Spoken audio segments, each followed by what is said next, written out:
Okay, back to the dinim of chinuch, of educating. So the din is like this. As soon as a baby is able to talk, miyad shemaschol ledaber, the father teaches him the pasuk Torah tziva lanu Moshe merashe kilas Yaakov. That the Torah that Moshe Rabbeinu taught us was inheritance from the inheritance to every single Jew. It's kind of an interesting point. The Gemara says in Makis, how do we know there's 613 mitzvahs? The Gemara says a statement, there's 613 mitzvahs. We all know there's Tayyag mitzvahs. But where do we know? It doesn't say in Torah there's 613 mitzvahs. So the Gemara at the end of Makis says this very interesting thing. The Gemara says, Torah, Tov, Vav, Reish, Hey equals 611. So Torah, 611 mitzvahs, Tziva Lanu Moshe. Moshe commanded us. Because the first two, Anechi and Le'iyah, we heard directly from Hashem himself. So therefore, that's the source, by the way, that the Gemara learns that there's 613 mitzvahs. Because of this pasuk, Torah, Tziva Lanu, Torah is 611. Moshe, Hashem said the first two, Anechi and Le'iyah, so that's where we get the number 613.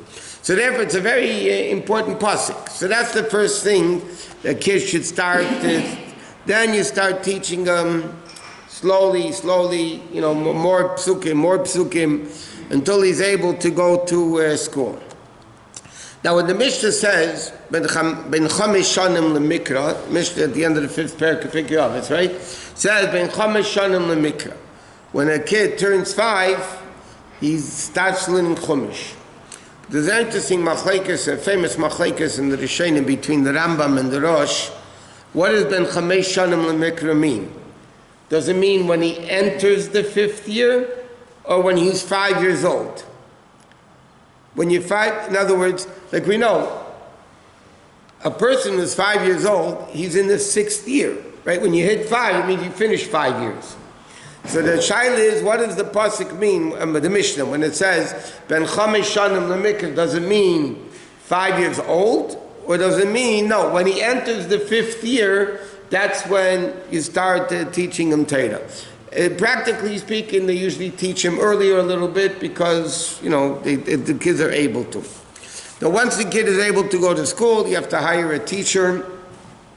In other words, really, the obligation of teaching their children Torah is on the father. The obligation is on the father. He can't do it for whatever reason it is. He doesn't want to, he has to make a living, whatever it is. So the father has an obligation, according to Torah, to hire somebody to teach his son Torah. We read recently in Hayom Yom that when the Alter Rebbe's son, the Mittel Rebbe, his oldest son, was ready to learn, so he called in a Melamed, a teacher, and he said to him, I have a mitzvah to teach my son Torah. You have a mitzvah to support your family. Let's switch. You teach my son Torah and I'll support your family. And he says, how do you start teaching a child? The first thing you teach him is Aleph base, right? Aleph. So he said, what's an Aleph? If you look at the letter Aleph, it's a little Yud and a line and another little Yud. That's the letter Apidin. That's the way a Sefer in the Sefer Torah writes an Aleph. There's a Yud on top, a Yud at the bottom, and a line down the middle.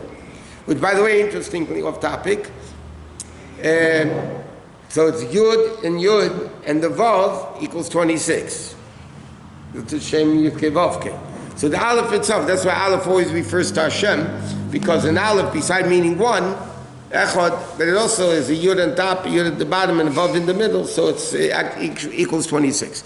So he said there's a Yid above, a Yid below, the line with the different version, Yid Shemayim connects them to. So, now, who's the teacher that's supposed to be teaching little children Torah? So according to halacha, it has to be, the primary thing is Yirei Shemayim. He has to fear God. It's the fear of Hashem. Why? Because the most important thing to train a child from the youngest of ages, like we learned the other day in Kitzur, is Yirei Shemayim. To be honest, not to lie, not to do things wrong. That's what you have to indoctrinate the kid with those things. So who does it? the teacher who has a Yiras Shamayim. He's the one that should be teaching, such a person. Now there's another interesting custom, and again, minig Yisrael Teirehi.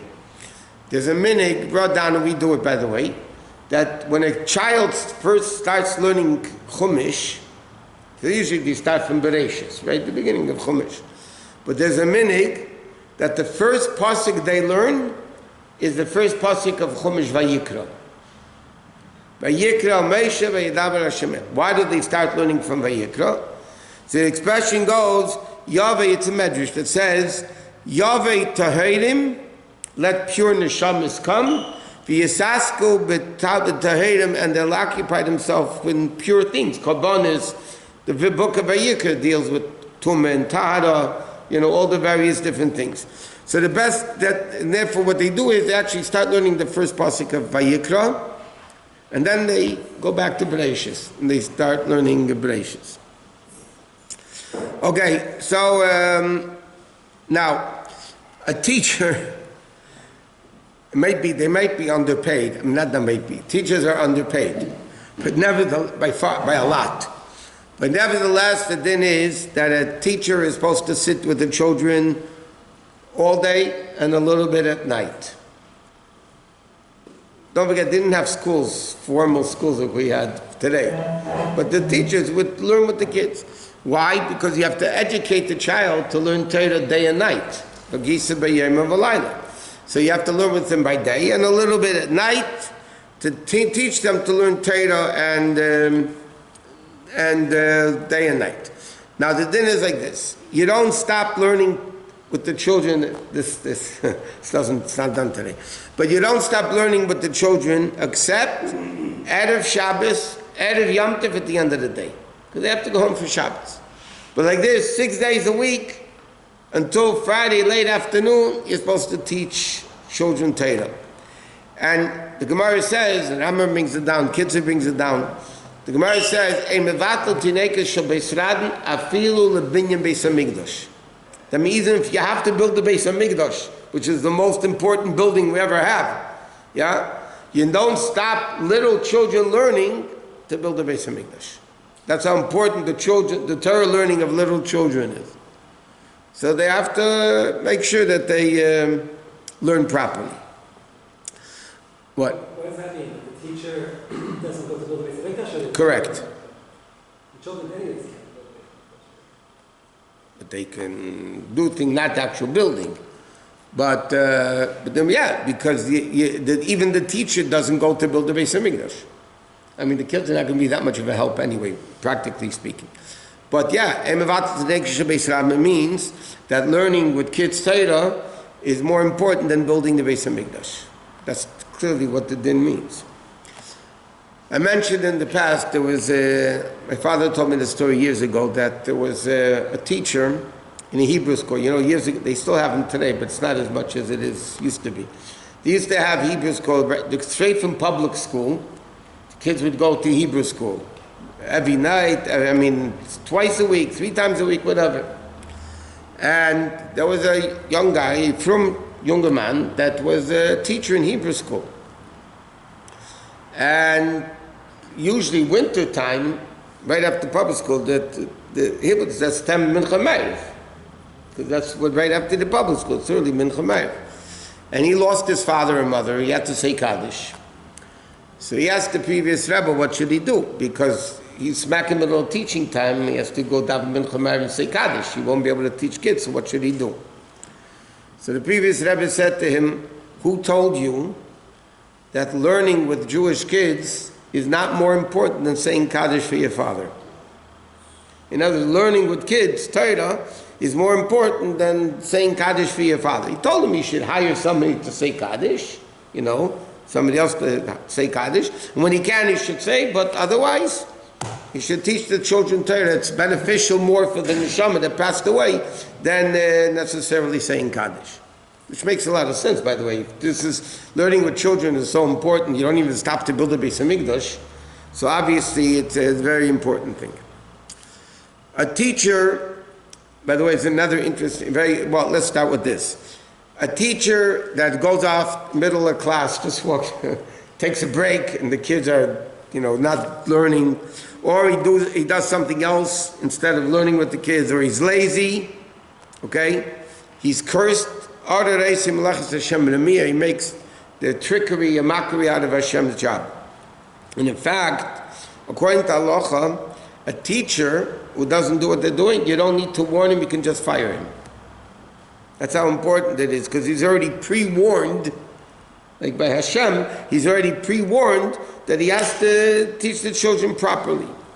Not only that, there's another interesting thing. A teacher is not allowed to stay up late at night, because then he won't have koach, he won't have power, strength to teach the kids.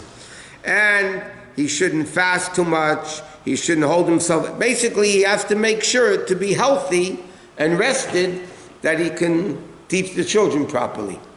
The same thing, by the way, says by a sheikhet. One who does shechita, usually do it in the early morning, is not allowed to stay up late at night, because then he won't be rested, and he won't do a proper shechita, and the animal will be feeding tray food to people. So these are the two jobs, by the way, that people have to make sure not to be up too late. Okay. Another din is like this. You're not allowed, forget about today, you'll end up in jail. But Shlomo HaMelech says, spare the rod, spoil the child. So years ago, the minhag was they did hit the children. So Shulchan Aruch, it says that when you hit the child, you shouldn't do it makas oyev v'achzori. You shouldn't be abusive.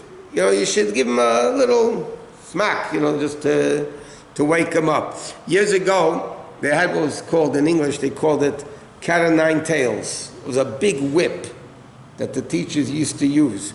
So they used to hang it, every classroom had it on the wall. They hung up this big whip. The big, because that's the whip, on the wall. Whenever a kid misbehaved, the teacher looked at the whip and says, "You want it?" But so today, obviously, you don't do it. Not only that, it's interesting. Years ago, when a kid went to school and he came home and he said, "My Rebbe hit me,"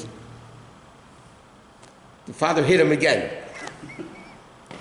Your Rebbe hit you. I'm telling you, this is, when we were growing up, that was going on. If you came home and you told your father that the Rebbe hit me, without even asking questions, he smacked you up more. He said, the Rebbe hit you? Wow, what did he hit you? You were no good. What did you do?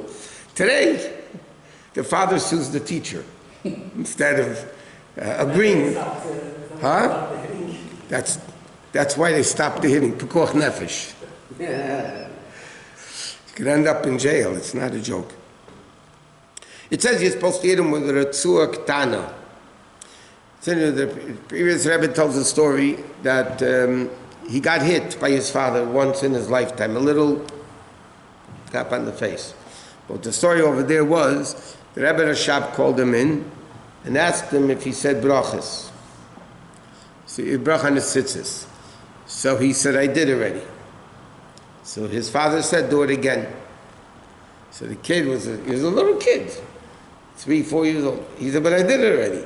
He knew that you don't say a bracha in vain. He said, "I did it already." So the father said, do it. I'm telling you to do it. And the kid said, "No." So his father gave him a slight tap, and he started crying. And he said to his father that if I'm doing a bracha on my tzitzit because Hashem told me to do it, I did it already. If you're telling me to do it, I'll do it for you. That's what the kid told his father after he tapped him. So the father said to him, it's an interesting thing he said to him, we make brachas because Hashem said so. But every father is responsible for the children to see who, what, when, where, how they do it. So I tell you do it, you do it. It's an interesting thing. There's no, when you teach kids brachas, they have to say, you have to teach them saying Hashem's name. So it's not a bracha levatala. It's not a bracha in vain because you're educating the person. In fact, I had an interesting shayla. Somebody called me. He's teaching a bar mitzvah kid for bar mitzvah, but the kid's already bar mitzvah. There's a kid bar mitzvah, they're making the bar mitzvah later. So the question is, can he teach him brachas? Because now the kid's bar mitzvah, he's not a kid anymore. The answer is he could, because it's still chinuch, he's still educating the person. Just like you come to fill on with a person and do lulav and esrog with a person, they don't know how to make the bracha, you make the bracha with them, either adults, but the education, you're not making a bracha in vain. And then there's another interesting din, by the way, it's getting late, but on a bracha in vain, you don't answer amen. That's the halacha, you don't answer amen on a bracha somebody does incorrectly. But when kids are making brachas, learning how to make brachas, you do answer amen. And to be continued.